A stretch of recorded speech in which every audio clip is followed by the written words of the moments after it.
All right. Hey, everyone. Welcome to Live with Tiffany. I'm Tiffany Lanier, and this is Impact Thursday, where I get to interview a entrepreneur, a visionary, and an all-around extraordinary individual who is going to share with you how they're impacting your world. And today I have Stephanie Donegan, the client magnet specialist, which I really love that name. We're going to get into that a little bit. How are you doing, Stephanie? I am just fabulous. Thank you so much for having me.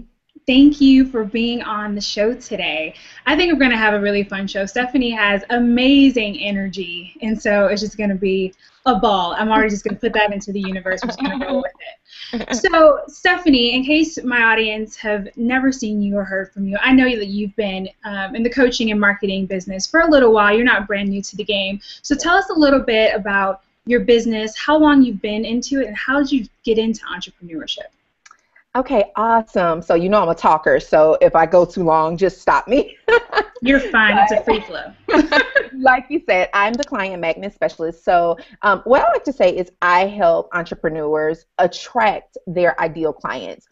Typically, the way you attract your ideal clients is by creating marketing strategies that really jump out at people. And I like to say irresistibly juicy marketing strategies. So I help people come up with the marketing strategy specific for them and their business that's really going to attract and pull in their ideal audience. So I got into this industry kind of by mistake, to be 100% honest with you. I actually started out in broadcast communications. I am a TV girl, a producer, and I love TV, but for lack of better words, TV doesn't pay enough. You have to be in the broadcast industry for quite some time before you tip over that financial scale. And I am a mommy, and I knew I wanted to be a mommy at the time, so I needed to leave. You need to be able to take care of your family. So I went over into sales and marketing. I've always been a really great talker, hence TV.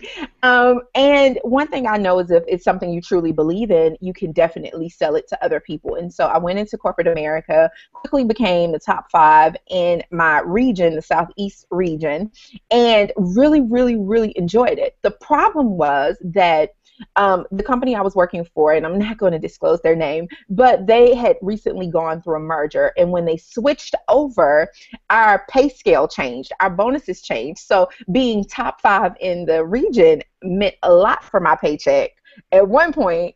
But as soon as the merger happened and it switched over, literally there were a couple of zeros missing at the end of my check. Yes, a couple every single payday. And I was like, this is just not going to work. It's funny how money is a motivator, because all of a sudden when the money went away, all of a sudden I wasn't thrilled about working for the company. I became extremely miserable.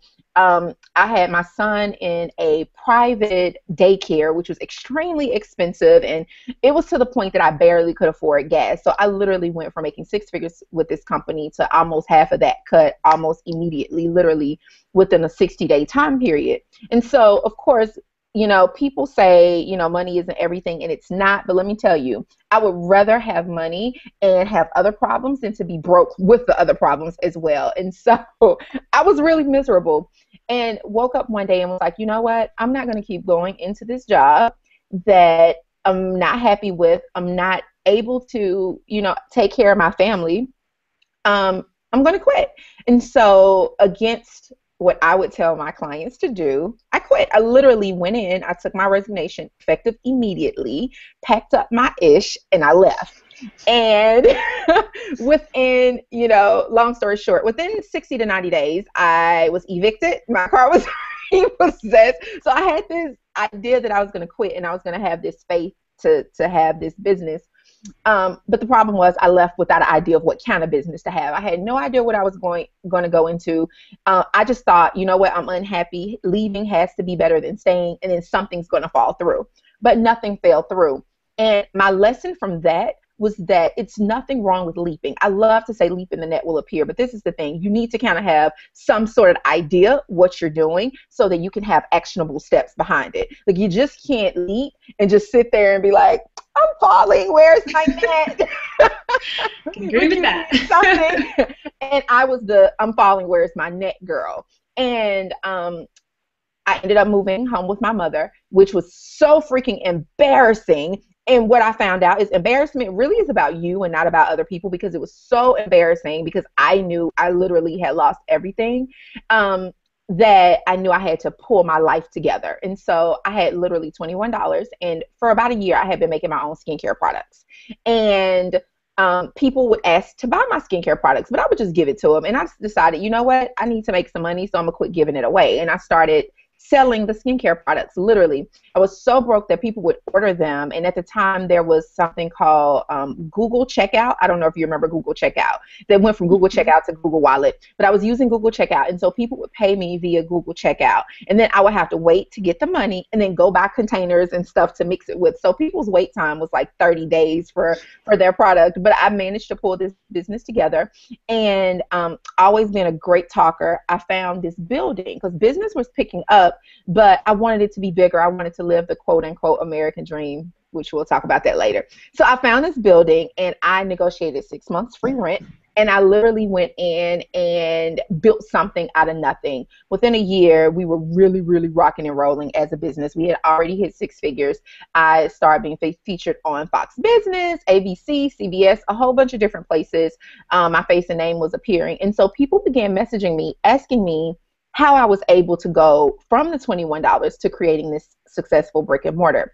And I began every Saturday holding these courses, like a teleconference on free conference call, teaching people different techniques and steps to building a business. And I started out like how to make money from your blog and things of that nature, how to use YouTube to make money, because YouTube was huge in the success of that business. Like absolutely, that was my first taste of social media success, was YouTube. And I did this completely for free. And someone popped up to tell me, you know, you could kind of charge for this. I was like, really? You think people would pay for this information? They're like, yeah. So I started charging $40. I wasn't in it to make money. I had my business. And people were paying the $40. And that same lady came back later and was like, sweetie, that's not what I meant. You really, really can make some money. And so she told me about Fabienne Fredrickson, which was the first person I had ever heard of in this industry. And I checked her out, and she had this book that literally, it was a binder with like 500 pages in it that she sold for like $500. And I was like, you mean I could just package my information? And I realized that this is something I could do. And so I began making little guides and selling little guides. And over time, I realized that as I saw the people who would show up for my classes life change, I realized that the brick and mortar, the skincare company, was fine and dandy. I'm all into natural skincare. But really, that's not where my passion was. Where my passion was helping these women and seeing their businesses like grow from absolutely nothing, and showing people that if I could do it, they could do it too. And so after about 1.5 to 2 years, I closed down the brick and mortar, and I just kind of jumped in full time with coaching. And that's, long story, not so short. That's how I ended up here, totally a fluke, by mistake. I had no idea that this is what I would be doing. Well, that was a story, but a very needed one to see the growth. And sometimes I wonder if me telling my story, if it's like too long, but I'm like, just bear with me like 5 more minutes. Yeah. But it's so interesting because we have a very similar background. I went to school for mass media and communications, and I did a lot of TV and radio, and realized that that was not where the money was. And right. I was like, I'm going to have to do something else. And started working for a company as their online marketer and started doing marketing there. So like that was the track record. So that's really interesting. So it's cool to know we have very similar path. Yes, but that is great. And so how you went into the transition, because a lot of people when they come into business, especially the coaches that have been coaches or thinking about coaching, because coaching and consulting is becoming very popular it is the right now. Fastest growing industry in the world. The second fastest growing industry. Yeah, I can definitely see that. I can see that. And so some may ask, well, I feel like I'm a good coach, and I help all my friends and I give people good advice, but I know this was always like a really hot topic because they're certified coaches, and then they're coaches that have all this expertise and that just share that. Do you feel that you have to be certified, or can you just be self-proclaimed as long as you provide that value? Do you want like the way I normally would give advice? Yeah, I like that. Okay, Personally, certification is bullshit. That's how I feel about it. Okay, good, because I'm not certified. No, I'm just kidding. It's bullshit. It's not necessary. I believe that certification comes from experience. That's where the certification comes from. So that means, you could have any Tom, Dick, Harry, Jill, Jane who graduate high school and decide, oh, I'm going to go take this online course and become certified as a coach. They barely have any life experience, barely have any experience in what it is that they're coaching. And then because they have this quote unquote certification, then they want to go coach people. It's total bullshit. The people that can really lead, guide, coach, and help shift the lives of others are people who have been through something. You're just not going to pop up and get this piece of paper and think now you can teach it. And that's not really how this world works, though that's what people think. Also, coaching is not an accredited or mandated industry anyway. So these people who are creating, and I'm not bashing people with coaching certification by any means, but sorry, it's bullshit. The people with these training programs, to me, see that there's an opportunity, that this is an amazingly fast growing industry, and they know the weaknesses in people. And in most people, they come up with all these different fears and insecurities and issues of why they can't do it. And one of them always is, well, I'm not qualified because I don't have a degree in this or certification. So people see that and they tap in on the weaknesses and create this coaching certification program. That's what I feel people are doing. To me, coaching certification is not what you need. You need some coaching yourself. That's what I feel. Certification is not what you need. Nobody's calling you like, can I see your award? Can I see your certification? No. Right. I guess, yeah, no one's asked me for a certificate. So it's more like coming from the place of expertise. And so a lot of people come into it, well, and I think that goes for almost any industry. Mm-hmm. They feel like they need that piece of paper that said, you can do this. I graduated with a mass media communications degree. I wasn't a marketer when I started marketing for a company. I was like, I think I can do it. I mean, if I can just figure it out, if that's okay by you, then let's go with it. And it didn't stop me from like moving up in that company and taking on that position. And so you don't have to have permission to do what you need to do. Exactly. You know what? Really, it's just a way to procrastinate, to not really step into your purpose and to not really step into your destiny. When the truth is, you can just get out and do it. Most people that I've run across who have coaching certification aren't doing much of anything. Truthfully, it's not many people. So you see a lot of them, like if you go to their website, you'll see these people who are like, oh, I have all these successful businesses, but nobody knows who the hell they are. So I don't know. Like, it's just like you don't know anyone that's really successful. Like I have several people who have come to my coaching program with a coaching certification, and they know absolutely nothing. The things you really need to know about this industry, the nuts and bolts of your opt-ins, your squeeze pages, sales, they have no idea what any of the stuff you need to know really is. None. The marketing. Right, which is what you need. And so I really think it's a waste of money. That's just my personal opinion. Now, what I do think is better invested is, say if you find a coach who has created their own form of coaching, their own way of doing things that's really working and really shifting people, and you want to learn their system. That's a different thing. It's not really coaching certification, it's you learning someone else's system. So that may work for you. That may be a better option than actual certification. But certification, you're going to leave school and you're going to still need another training. Right. So let's talk about that other training, which we both know is marketing. And what it all boils down to is how you market yourself in the visibility that you have. Would you agree with that? Oh, yeah, definitely. Visibility is, if no one sees you, no one knows you're there. And what are some of your best tips or tactics for being seen? Well, I have to be honest. I'm probably like the renegade, like visibility chick. The truth is, when you're first starting, people want to go the quote unquote correct way of, you get these joint ventures, which are wonderful. You find people, you get joint ventures and let them do webinars for you. But the truth is, people who have a huge audience, if you're not well known or semi well known or in their high level mastermind or know someone that referred you, they're not even trying to help you out anyway, right? So then you're in this situation where you feel like, you know what, I'm stuck between a rock and a hard place. I'm new. I know I have good information I want to put out, but I don't have any help with being seen. Nobody wants to do a joint venture with me. I don't have anything to offer because I don't have the list that they need or the contacts that they need. So what do?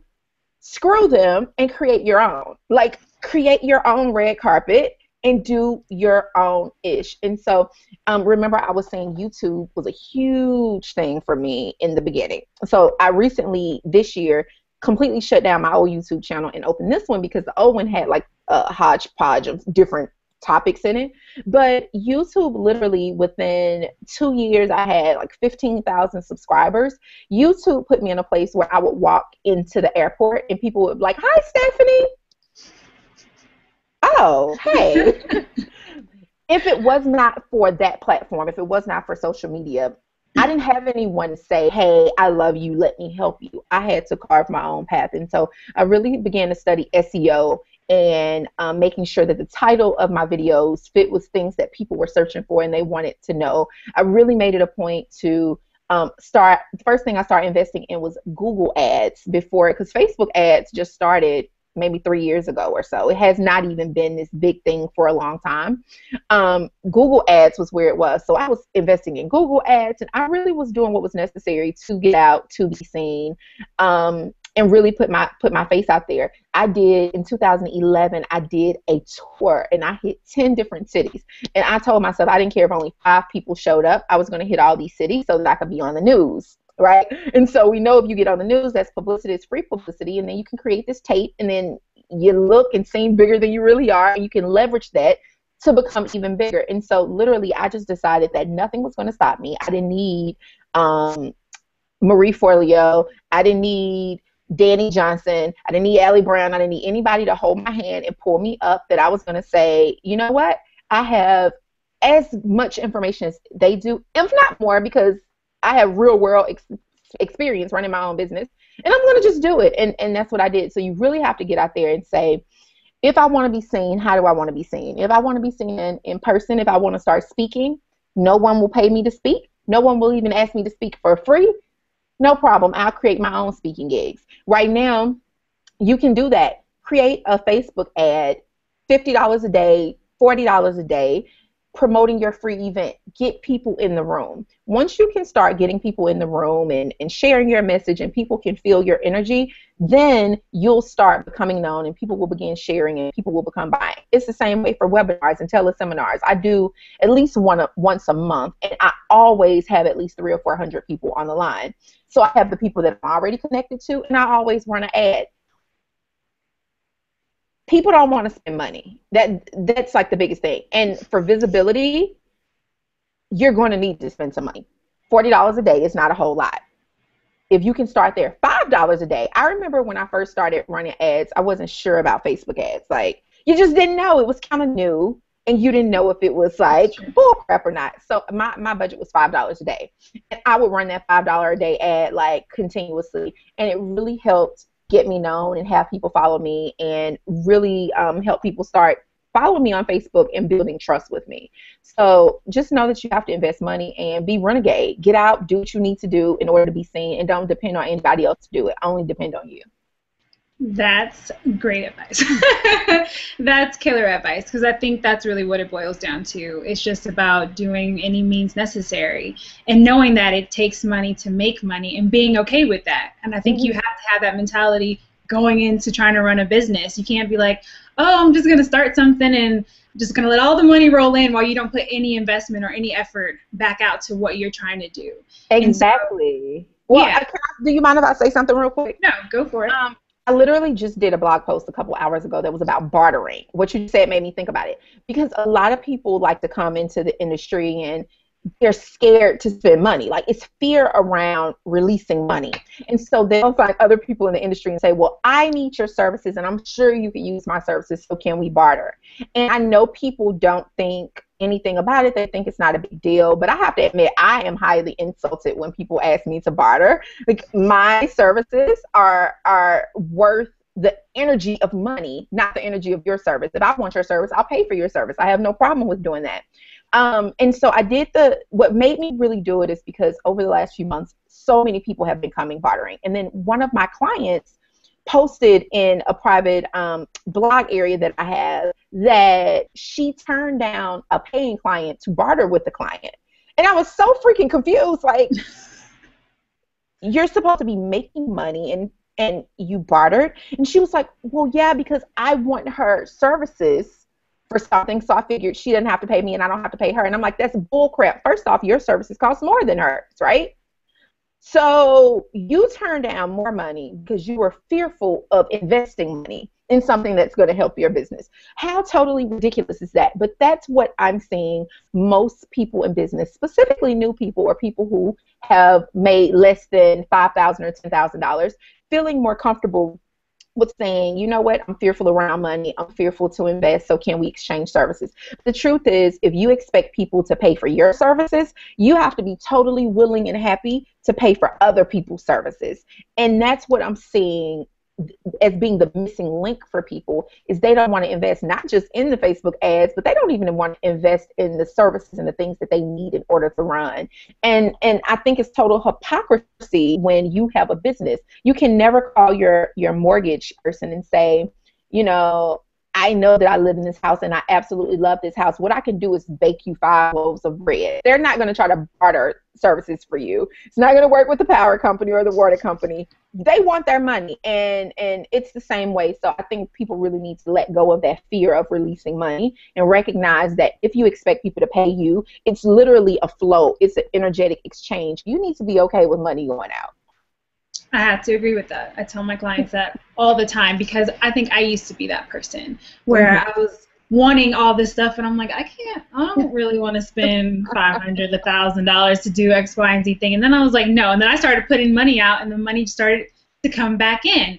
And so it really is that energy of you put out, it comes back. And it really does work that way because you're able to empower the people that you work with to be like, I invested. And look how it's working out for me. Exactly. And so they have to do the same. And so, yeah, I definitely, you're spot on with that. I read your blog, by the way. Great post. Oh, okay. Well, that's quick because I just did it a couple hours ago. I just stay on it. Because I was waiting for you to come on here. So I was like on Facebook, and I was like, oh, she did a blog post. Let me go ahead and just read that. Yeah. So let's talk, well, we're already talking about marketing, and you talk about Facebook, because Facebook has changed a lot just probably in the last 6 months with organic reach, and which is why Facebook ads are so important for your business because no one's seeing your stuff, basically. Like, they're just not seeing it. And so a lot of my clients are like, well, we post all the time, like, you know, it's 5 times a day, but it still, like, reached 12 people. And I'm like, well, it's probably time for us to do some ads. And they're like, but I don't want to spend, I don't want to spend the extra $5 a day. And I'm like, do you want someone to come in, you know, whether it's your store or buy your product and buy that thing from you, because you'll pay yourself back like tenfold if you just do it. Yeah. Would you say that doing ads now for Facebook is pretty much the best way to continue to build that reach, or what are some other really great strategies? I think Facebook ads are the quickest and the easiest. There are some other things that I've discovered. Like, I don't always run ads. I had a situation happen last week where I made a mistake and set my budget at $550 a day and quickly ate up my whole month's budget after it took me a few days to realize it happened. I was like, man, a lot of people are coming. Like, wait, let me go check this ad. There's too many people coming. And so I had to stop my ads. And so, but my engagement didn't stop. What I have found is that I think it's really great to have continuous Facebook ads running, but if you could at least once a week have one good ad that posts for 2 days. What happens is if you can have a post with huge engagement, that means your following post is going to tell Facebook, hey, they like what she's posting. Let me show her next ad, or her next post. And so if you do an ad that has a picture on it, then and it's big, and say the ad is over, the next post, do another post with a picture on it. So pictures already get a higher number of viewers anyway. But if you've just come down from like an ad with a huge number, then even more people are going to see this next picture. When people start liking that picture, whatever the next post is, it's going to get huge engagement as well. So if you can just pay attention to what it is that your people respond the best to and continuously post that stuff and then sliver in the other stuff that they may not want to see. Like, you may not want to see my blog post. Like, it's so funny. I notice my people like inspiration, they like motivation, they like my videos. But if I post a link to something, I don't get the same type of response typically. But if I do inspiration, because I know what they like, if I do inspiration, video, link, inspiration, video, link, my links begin to get more views and more clicks because I have so much of the other stuff that keeps them engaged and caught up. That is a longer, we'll say 30 to 60 days to really figure out what your people really like and really get a really good flow going. But you can do it without Facebook ads, but it takes time and it still won't be as big of an impact as with an ad. Hands down, that is the cheapest way to create your own platform and to get visibility right now.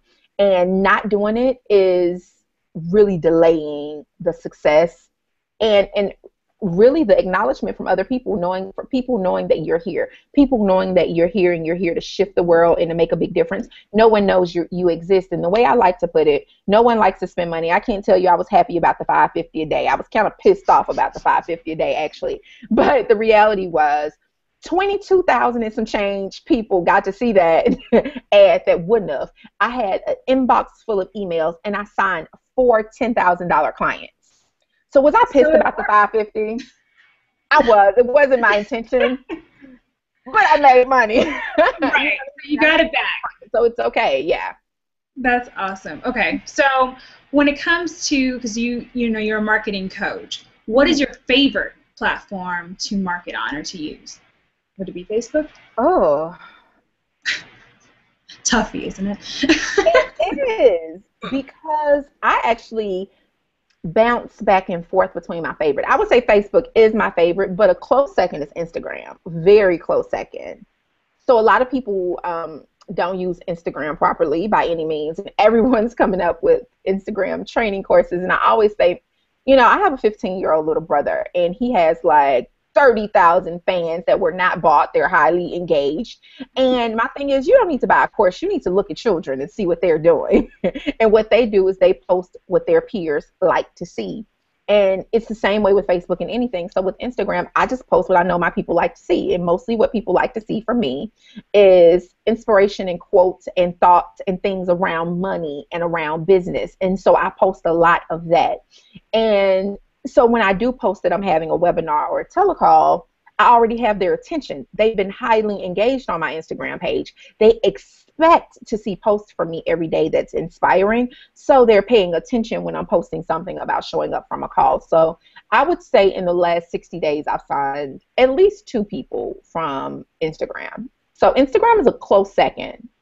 I'm going to have to agree with Instagram. So I got 2 new clients last week from Instagram. So Instagram is doing it. It's definitely doing it. I mean, I think my favorite is YouTube and Instagram right now. But Instagram is where it's at. So if you're not on Instagram, just get with it.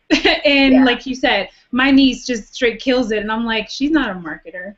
Like, why is she having all these followers? And so I'm like, okay, I'm going to have to learn from the younger people that are it just comes natural. So it's not really even a strategy per se, except that you post what your people like. And you'll know because you'll get likes on certain pictures and then you have like crickets on others and you're like, maybe those are not the posts they care about. Exactly. So I want to talk to you a little because I know we're already kind of pushing, I don't know, probably like 40 minutes. And I don't. Are we really? I think so. I don't know what time. It's like 40. It's been like 30, 40 minutes. Oh, wow. But I want to know, what is your like big vision for where you're trying to go with your business? Oh, wow. I'm so dramatic. I have big dreams. That's what I do. I'm like, let's look far into the distance of what that really looks like. No, but we all have that, and I know that you definitely do. Yeah. My big, huge vision is to consistently have between 300 and 400 people in my group programs per year, to have 2 or 3 other coaches, not a whole bunch, but 2 or 3 other coaches working with me, but really to have more of a platform on national television, national outlets, speaking about business, speaking about the importance of what I call you marketing, really showcasing you. You know, in business and in marketing, we like to pretend to be someone else. And you marketing works so much better just to be completely authentic, really being able to spread that message of empowering other people to be authentically who they are in their life and in their business. You know, the big vision is to be able to have a national platform to do that, whether it comes in the form of my own television show, which would fit right in with the broadcast communications. That's what I say. Go for it. Or if it's, you know, being guest on other people's show. That is like the big thing for me. And as well, the thing about 300 people per year, because I have this dream to empower 300 women per year to completely quit their jobs and to live a freedom-based lifestyle. So we think that you have to be sedentary and stay in one place and stay in one city and work when, like, I run my business from everywhere. Last night I got a call about an opportunity to go to Jamaica, and so I booked the plane ticket and I leave Sunday to go to Jamaica for 2 weeks. And I am totally going to run my business from Jamaica. You can run your business from anywhere. And so I want to empower women to know that they can design the life that they want. 300 women a year. Definitely. Spot on. So who inspires you? Who keeps you motivated and going to live that bigger vision? Wow. I'm going to be honest. The people who inspire me are my clients. And the reason, you know, I know people have like these big names that who inspire them, but the reason my clients inspire me is because when I look at them and their struggles and the things that they're going through, I want to see them have this big, huge, amazing life. And if I stop, I really believe that they'll stop. You know, when people would connect with you as a mentor, they're looking up to you and they follow the energy that you have and the path that you're pretty much laying out. And so if I give up and if I stop and if I have a tired moment or a day that I'm just like, I'm over it, my clients do as well. I literally it's been days that I'm like, oh, can I just have a week break? And 2 days later, I'll get a message from one of my, like, the one-on-one clients, of course, are much closer than the group clients. So I'll get a message from one of my one-on-one clients like, oh my God, I'm so tired of pushing. And I realize that somehow my energy transfers over to my clients. And so looking at them and knowing their desires and the things that they want and seeing their successes really push me and motivate me to create more of that, to create more abundance for them. That's a beautiful thing, and I think you definitely have to do that because you're like you said, you're the mentor, you're the ones they're looking up to. So even on those hard days, because we all have them, no matter how super women I think we look sometimes, it's just I need a nap, like a really long one. I don't know, for a couple of days, but that's so important for you to keep that momentum up so that you can inspire and continue to inspire your own clients. So that's great. Awesome. So where can we find you, Stephanie? Where can you find me? All over the place. All over. Just Google. Yeah. StephanieDonegan.com is the easiest place to find me. But where I hang out all day, every day is Facebook. So it's facebook.com/Stephanie, the marketing maven. So, and you have a podcast, don't you? I do have a podcast, but I'm launching a new one. It's called Entrepreneur Stripped, and it will be out next week, actually. Entrepreneur Stripped, which is all about stripping naked. I'm like dirty and nasty like that sometimes when I'm coming up with analogies. But it really, the thought process around it was like about stripping naked and bare as entrepreneurs and telling our true organic stories on how we got where we are. What I noticed is most marketers specifically have these glazed over and glossed over stories of, I don't know, I started my business and the next day it was just fabulous. And it's bullcrap. It's really bullcrap. And I think it's so many people in this industry who need to hear the truth about how to get into the industry and be successful. And then the truth that even when you're financially making the money, you hit roadblocks, you hit stumbling blocks, and how you overcome it. And so Entrepreneur Strip will be an interview-based show showcasing entrepreneurs who have had hardships in life and in business and how they've overcome it and pushed through. That sounds good. I'll be listening. I'll be listening because I do know the struggle of entrepreneurship. Yes, But at yes, the same time, even with the struggle, I think I'm grateful every day that I took this journey. And yes. so on the hard days, I'm like, I love it anyway. Like it's really not hard in comparison to what you could be doing. That's You true. know, It's I it's have to really be not. I Go have to ahead. be honest and say, what was that? Day before yesterday, Tuesday, I did a what is it? Good Day Alabama, Talk Alabama, one of those shows. And I had to be there like 6:30 in the morning. And I literally, and people were in there just like perky and walking around. And I was like, where's my coffee? Like, I don't function this early in the morning. And it's like, I would not trade the ability to wake up at 11 o'clock for anything in the world. Like, I wake up when I feel like it. Like, I don't schedule anything until after 12 noon because I want to be lazy and be able to lay in the bed as long as I desire. You can't do that. It's like, all the struggles, and all the things we go through, when you look at it in comparison to what you could be doing, to working for somebody else, to building someone else's dream and not your dream, you know what? They're not struggles anymore. You know, they're small things to a giant. I definitely agree. I just took on a position for a nonprofit here in Denver called Youth Biz, and so I work with teenagers in the inner city and help them become entrepreneurs. Mhm. And they have an early program, so it's like on certain days I gotta be there at like 7:30 for these kids, and I'm like, I do it for the kids. It's okay. I can get it together, but I'm just Oh not used to no, getting it together that that early. early. I'm just Right. not anymore. I noticed you seem similar to me. There are a lot of times that I see you post early in the morning, like 3, 4 in the morning, and you're like, I've been up all night and I'm about to go to sleep and I got to wake up in a few hours. I remember seeing that. I'm like you, I'm a night owl. And so, like, this morning I went to sleep maybe 4:30. And so I don't get a lot of hours of sleep, but I kind of want to sleep to 11 because I just went to sleep, this Yeah. morning. So I know you understand that. If you go to like, I think one time I was sleep at like 7:30, and I was like, I guess I'm done for the day. I'll see you guys tomorrow evening. Just because sometimes Yeah. I get really in a groove at night, and I was never a night owl. Like I think it's because of my Right. boyfriend. He stays up till like 4 or 5 a.m., and I'm usually like I want to be out by like 10 or 11. Do But you find that entrepreneurship makes you you're more creative, like maybe 1, 2 in the morning?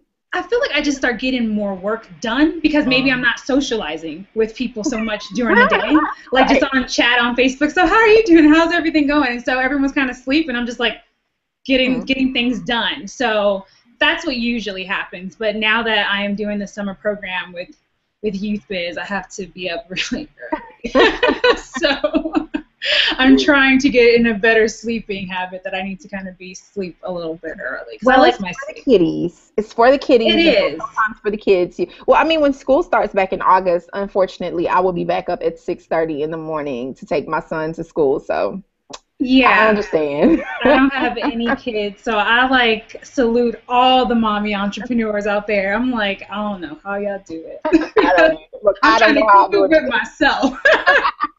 Exactly. Oh man. It was great having you on, Stephanie. Thanks so much for taking some time out and hanging with me. Well, thank you so much for having me and letting me like chat you to death. I mean, I can talk forever. So we could stay on this hangout probably all day.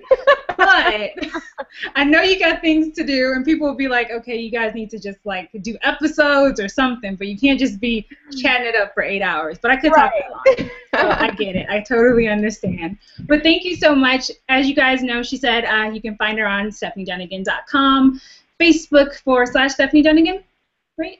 The marketing maven. The Stephanie, the marketing, marketing maven. Stephanie, the marketing maven. And I'll have all those links in the description below as well, so you can check her out. And I will see you guys next Thursday with another entrepreneur. Have a great day, and we'll say bye. Bye.